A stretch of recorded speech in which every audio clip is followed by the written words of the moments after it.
a lot of work to do. Once a rebel, always a rebel.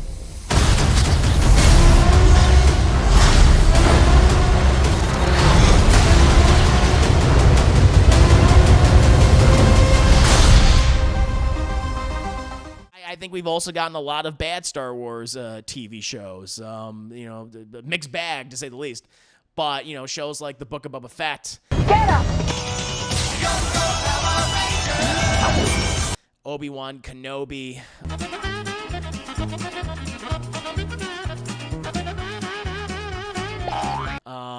The most recent season of The Mandalorian. Right this way.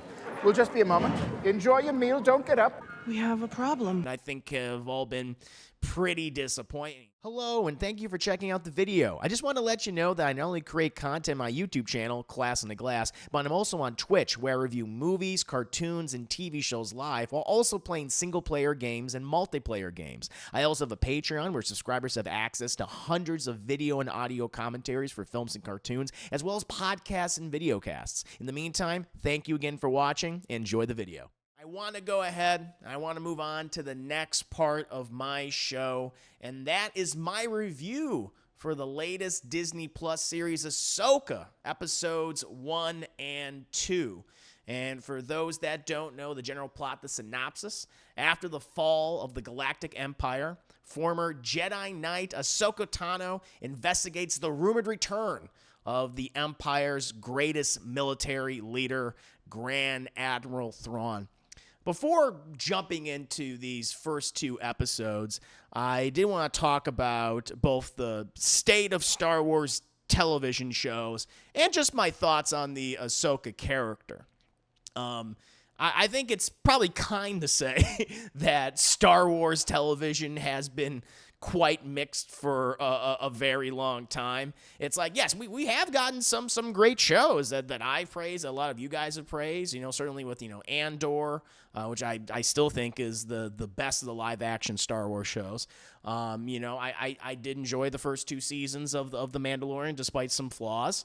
And, I really enjoyed the animated fare from, the Clone Wars. It got better, as the season's gone on. Really like Star Wars Rebels. And, of course, more recently, Star Wars The Bad Batch. And also Star Wars Visions, which is something a little different.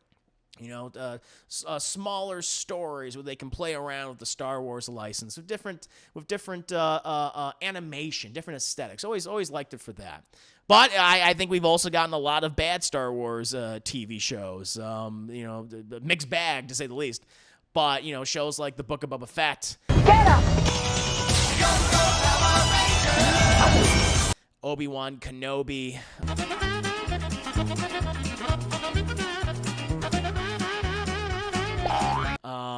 The most recent season of The Mandalorian. Right this way. We'll just be a moment. Enjoy your meal. Don't get up. We have a problem. I think have all been pretty disappointing, chat, especially what they had at their disposal. And I think it was wasted. Going into this show for Ahsoka, I've been an Ahsoka fan for quite some time. And it's so funny. Ahsoka, she's probably one of the most beloved characters in Star Wars right now. But I remember in 2007, 2008, when they originally released that Star Wars Clone Wars animated film in theaters. It was supposed to actually be the first first 4 episodes, and they just ended up, editing that together and putting it in theaters thinking they can make a quick buck. Didn't work out that well. And so many people hated that character. Just despised her. She's like, oh, another terrible addition to the Star Wars universe. And I think the voice actress Ashley Eckstein was really depressed about that because she worked on that show for 2 years beforehand. Shows you how long animation takes. But I think over the subsequent seasons, people really fell in love with that character as they continued to, provide more context for, more definition. She got more to do, and how she was paired with Anakin, who I thought was also equally more developed through his relationship with her, and then also Obi-Wan, everyone else. I think people eventually started to really grow with that character, ended up loving her. And seeing her, go into other shows like Rebels, her story continuing on, and then eventually bringing her back for that final season of Clone Wars, and eventually making her live action debut with Rosario Dawson playing the character. I think people have now view Ahsoka as one of the best aspects of modern Star Wars, and a character that some people younger than me grew up with, and for them, like, that was their hero that they followed across multiple seasons and multiple TV shows. And it's cool to see her cross over into so many things, and it's a nice positive aspect, of the Star Wars franchise. And so, going into these first 2 episodes, which this is going to be an 8-episode miniseries, when it was announced that they were going to be doing more with Ahsoka, both in animation, live action, I welcomed it. Ahsoka, I think, is one of the best characters in the Star Wars franchise right now. That did not come from the original films, A New Hope, Empire Strikes Back, and Return of the Jedi. We got to see an excellent continuation of her story in Clone Wars and then in later Rebels. And it was fun to see her pop up again in The Mandalorian, even the Book of Boba Fett. Despite the current state of Star Wars across many projects, I was still definitely interested, if not exactly excited, for this series.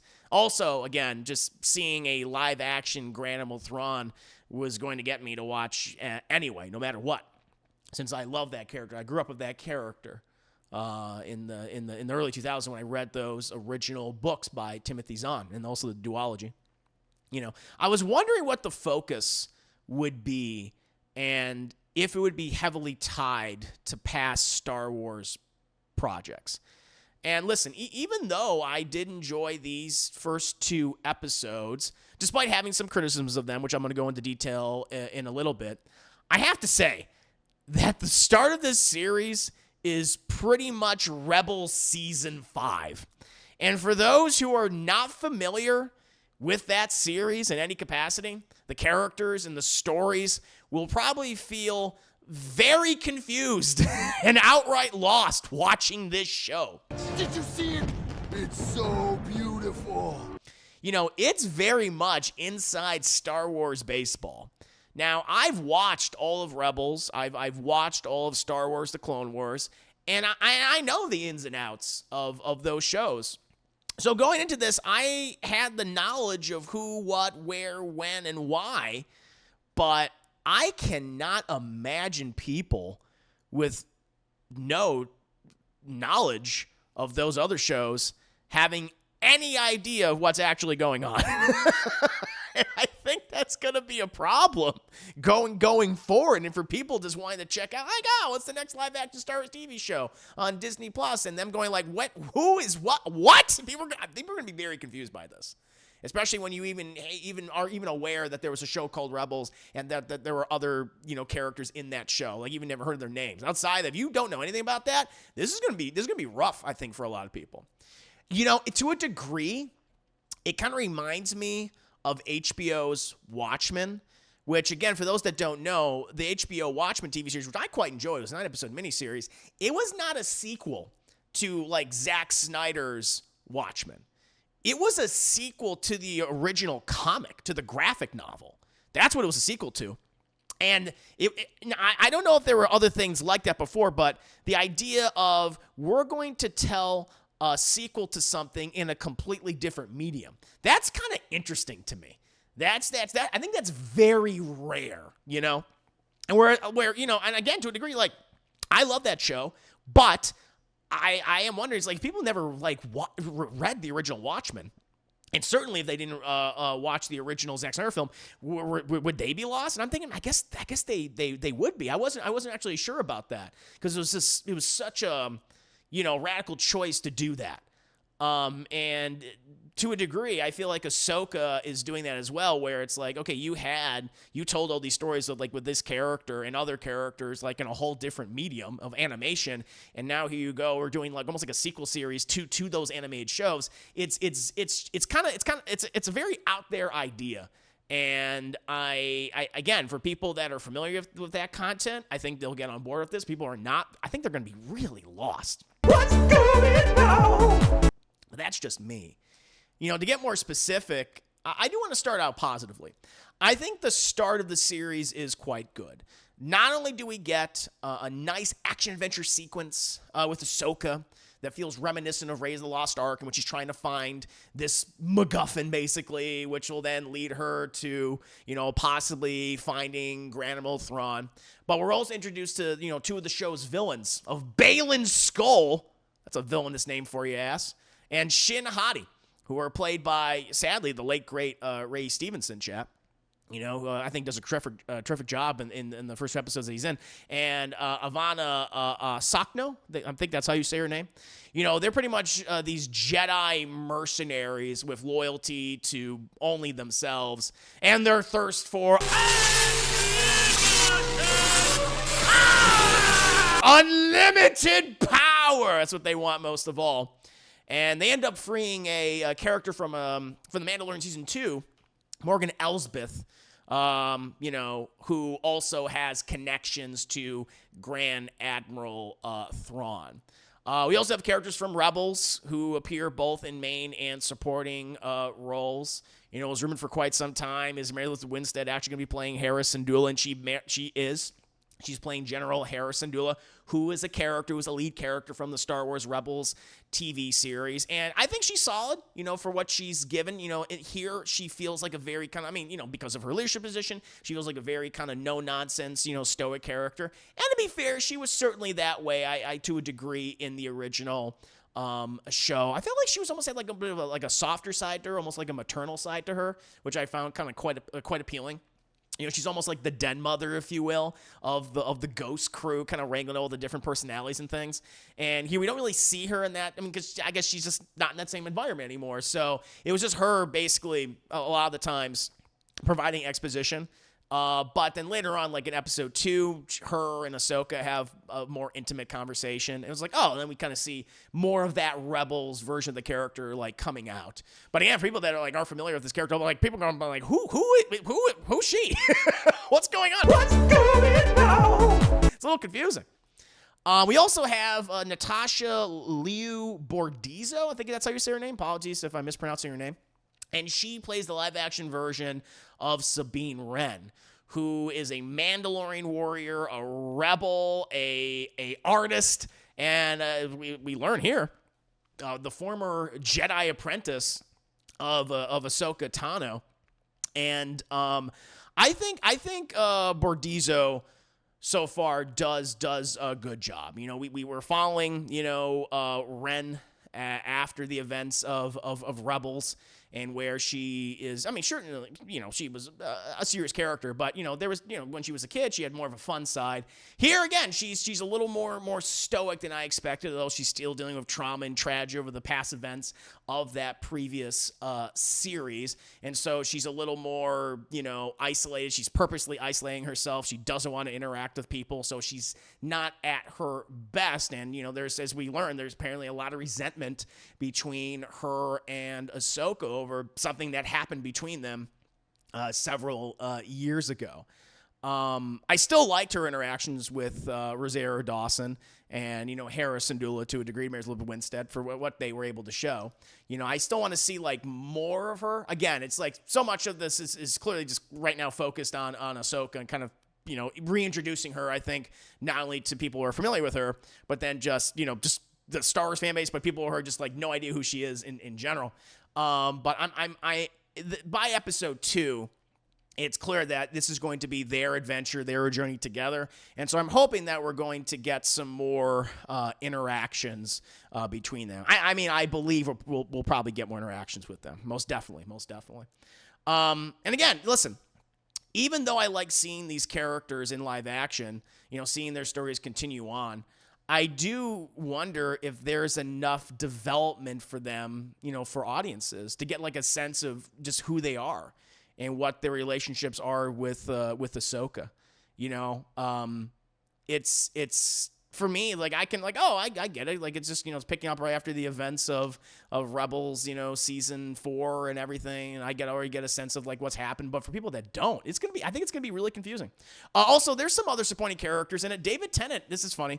He's in the series, and he returns as his character from Star Wars: The Clone Wars.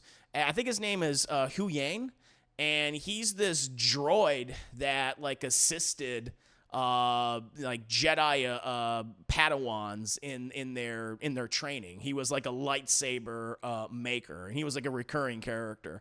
He's actually quite good in the show. He has a wonderful rapport with Rosario Dawson's Ahsoka Tano. Like their back and forth. He actually has like a really nice, wholesome comedic moment with Sabine Wren, the episode 2. And, he's going to be sticking around for quite some time. And he's great. He's great. In terms of, listen, we've gotten a lot of droid characters in over the history of Star Wars. Some great, some bad.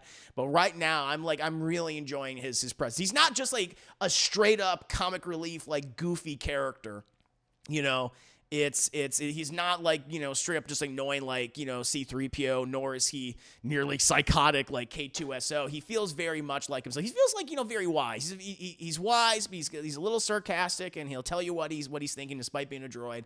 And I did like that. And again, it's David Tennant. And so he is doing a good job with the material that he's been given. On the technical side of things, I think there's a lot about these 2 episodes that were impressive.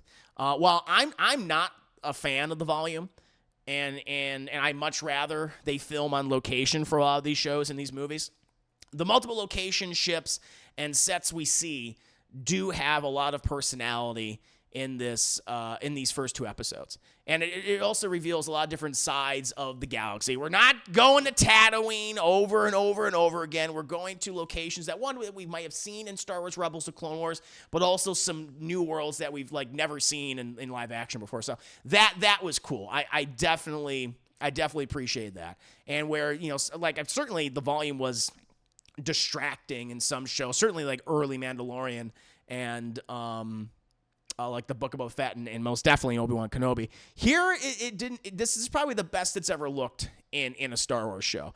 I didn't mind this. Again, I would still prefer if they actually filmed on location like Andor, which looks amazing. That show's cinematography is gorgeous. But compared to all the other live action Star Wars shows that have used the volume, I think this is definitely the best. At least so far, at least in these first 2 episodes. It wasn't noticeable to the point where it was distracting, going like, that is such a fake background. This whole environment just looks so fake. I did like it for that. I'm kind of mixed on the fight choreography. Sometimes it looked really good with Ahsoka. She gets in several kind of scraps, mostly with like HK Assassin droid, which I thought was pretty cool in the beginning after a little action adventure, Raiders of the Lost Ark homage, which I really liked that sequence. That was fun. And then later on, episode 2, where she deals with an Inquisitor, another HK droid, all that was working for me. Camera was far back, could see everything. It wasn't like, a lot of medium shots, a lot of far shots. One of my big issues with Obi-Wan Kenobi is I thought I couldn't tell if the fight choreography was good or not, but the editing and how that entire show was filmed, I thought was awful. And with this one, they were like, hey, we want to actually show off what the fight choreography looks like, and I think they do a good job with Ahsoka. Honestly, this kind of surprised me.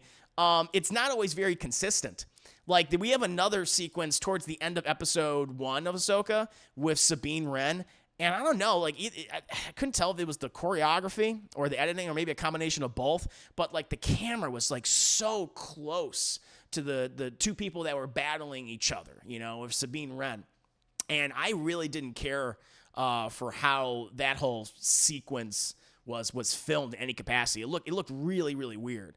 Now, I think people could probably make an argument, well, there's a reason why it kind of looks weird and looks a little kind of awkward because of a certain character's, lack of practice with a lightsaber. And I was like, okay, that's fair. But at the same time, it's just I wish he kind of didn't even do it then. I wish that was not even, featured. You could have done a whole different action sequences. It was just a weird one to end on. And there's something about that sequence that also, bothers me as well. I'll go into more details about that too. And the other thing, I was wondering about this. I was wondering what people were going to think of the pacing for these first 2 episodes. Honestly, I liked the slower pace, and it gave the characters more time to talk to each other, and we got a better sense of what their relationships are or were. However, I noticed that there was this kind of awkward cadence to some of the conversations almost like this, there was like this deliberate pausing and speaking like very slowly at times. And I don't know if anyone picked up on this. Like there'll be times where people like, you know, they'll have like a conversation and, you know, you'll have Ahsoka going like, Sabine Wren, pause. She was my Padawan, pause. And I abandoned her. It's like, why are we having like these really dramatic pauses during like kind of just one-on-one conversations? That to me felt necessary. What didn't happen once, it happened twice. It like happened multiple times in the episodes between certain people. It was very weird. It's definitely a stylistic choice, you know? And I don't know if that's like kind of like, you know, this is Dave Filoni's show. This is his baby. Ahsoka is probably his most cherished creation. But the cadences, how some of the characters were talking, like the dramatic pauses was a little weird. It didn't always sound very natural to me. It just felt like Dave Filoni or the directors, whoever, just like, now make sure to like pause to give this line almost more gravitas. But where sometimes it worked, other times I'm like, okay, this is kind of coming off a little weird and awkward. So that didn't work for me. That didn't always work for me. And lastly, I just want to say, lightsabers kind of mean absolutely nothing now. Which is, people probably thinking, what do you mean by that? Yeah, lightsabers kind of mean absolutely nothing now. Because people in this episode just shrug off being stabbed, chopped, and slashed by a lightsaber like it's nothing and easily survive. And this has been a thing that's been in like kind of Disney era Lucasfilm, Star Wars for quite some time, where you've had multiple people get like stabbed in the gut, stabbed in the chest, getting slashed, and, you know, it's like, 'tis but a scratch. A scratch? by the next day they recover. And it's like, I've seen this consistently in both the movies and in the TV shows. And it's like, that person just got skewered and they should be dead, and yet they're walking around like nothing happened. It's like, that is weird to me. You know, I mean, it makes me think about Qui-Gon Jinn in episode 1. He got skewered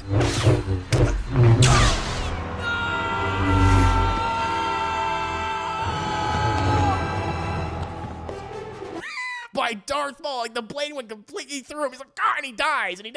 And like, but you look at Disney era Star Wars, like everyone's getting stabbed in the tummy or in the chest. They're like, I'm okay.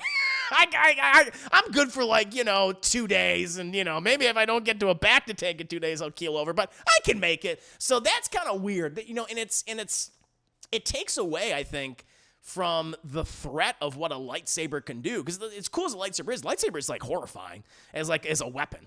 You know, it's this laser sword that can seemingly cut through any material, so much different types of materials, right?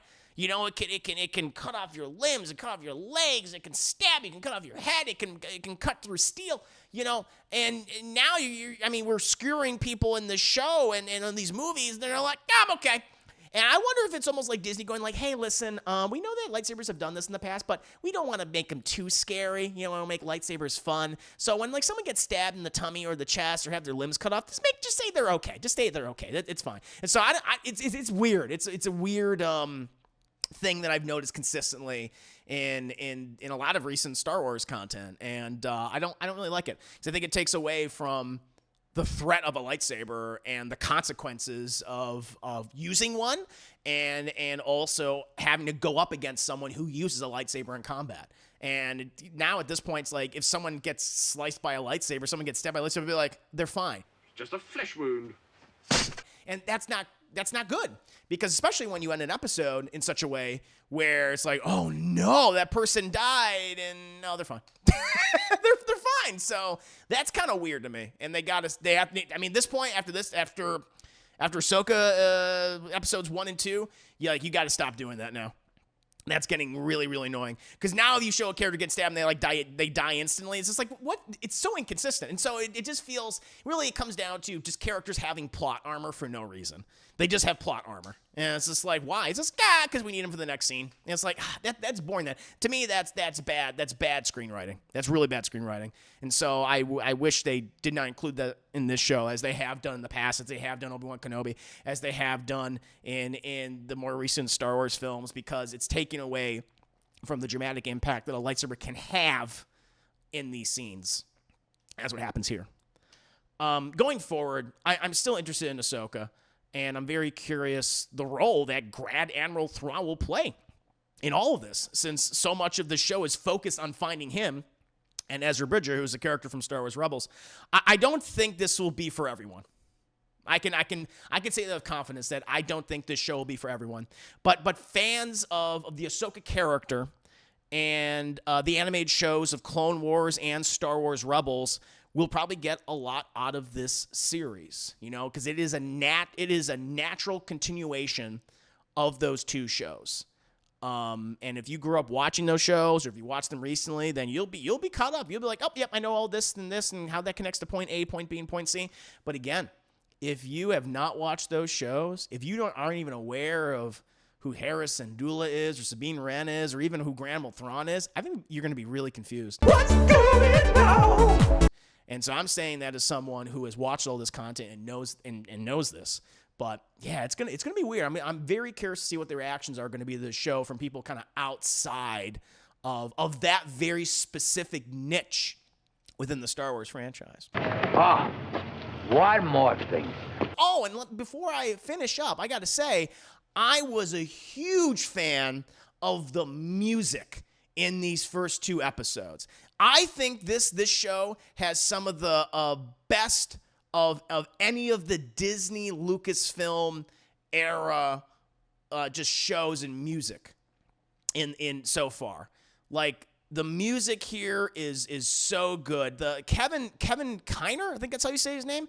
Kevin Kiner is the composer to Ahsoka, and he was the main composer for the Clone Wars and Rebels, and also the Bad Batch. And so he's been doing these compositions for, close to 20 years now for Star Wars, and I think he does a terrific job. It is by far some of the best Disney Lucasfilm era music, and I want to see this guy score a lot of other Star Wars shows, and most certainly some upcoming Star Wars movies. He just nailed it. I was very surprised how good the score was. And there's actually this terrific end credit sequence at the end of each episode, and it just looks very cool. It's like the color scheme, a lot of gold, a lot of blue, and his music plays throughout. I was like, wow, this is really standing out to me. So definitely wanted to shout out Kevin Kiner, I hope I'm saying his name correctly, and his composition, because I thought it was beautiful in the show. I think it added a lot to some of the scenes in the series. But like I said, I enjoy these first two episodes. They do have their flaws. I can easily connect this show to Rebels and Clone Wars, but people that don't have any experience with those shows, it might be pretty confusing for them. So going forward, I'm very interested to see what reactions are going to be to later episodes. But those are my overall thoughts. I'm very curious. What did you guys think of the first two episodes of Ahsoka? Let me know. I hope everyone enjoyed the video, and I want to take the time to tell you about my Patreon, Class in the Glass, which offers hundreds of film commentaries and video reactions to numerous movies, TV shows, and cartoons. If you're a fan of shows like Batman the Animated Series and Avatar: The Last Airbender, or films like Aliens and Raiders of the Lost Ark, my Patreon is the platform for you. Currently, I'm doing a subathon to reach 75 subs on the platform. If we hit 75 subs, we'll be able to start voting on the next edited YouTube reaction, which will include actual clips and scenes from the movies and shows I comment over. Choose from such films as Fire and Ice, Masters of the Universe, Mighty Morphin Power Rangers the movie, Mortal Kombat Annihilation, or Spawn. Subscribing at any tier level is appreciated, and feel free to give feedback at any time. Thank you again for watching the video, and see you next time. What's going on?